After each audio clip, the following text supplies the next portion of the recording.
Macmillan Audio presents The Broken King by Brian Panowich. Narrated for you by Brian Troxell.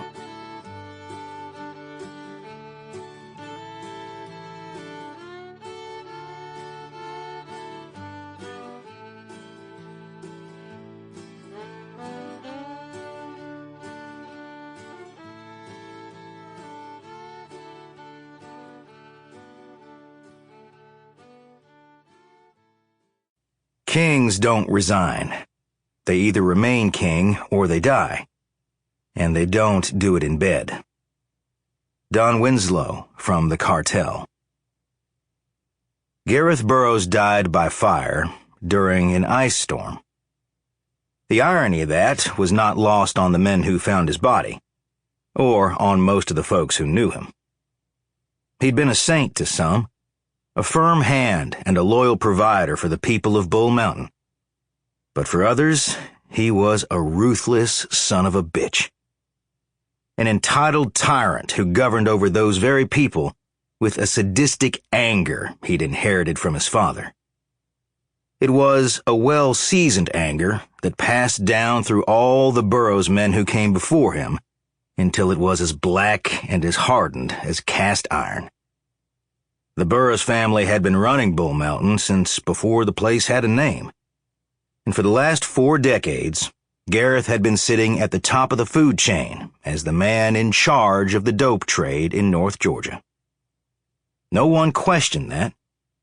And anyone who did found himself dumped in a freshly dug hole, covered in moist dirt, marked by nothing but a scattering of pine straw and oak leaves. Of course, no king lives forever, and Gareth was getting old. He was familiar with the stink of it. He smelled it on his own father before he picked up the torch, and knew that up here on the mountain, getting older wasn't kin to getting wiser.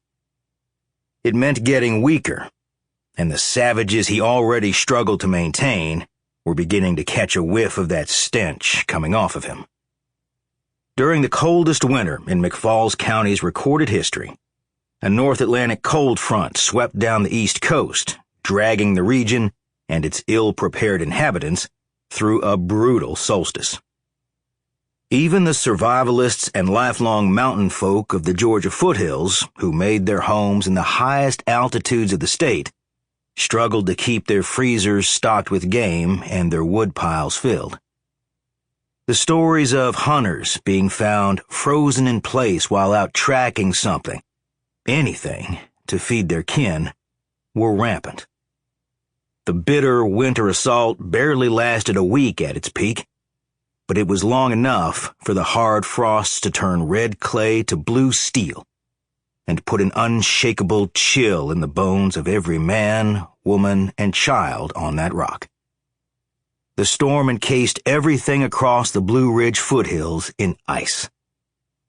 Every tree limb, rock, and vine of kudzu, every leaf, weed, tractor, truck, or rusted-out engine part had been frozen in place, as if time had just stopped. The entire mountain would shimmer in the last morning's sunlight like some kind of ancient palace constructed of spun glass. The storm's effects would even have been considered beautiful to a man like Burroughs.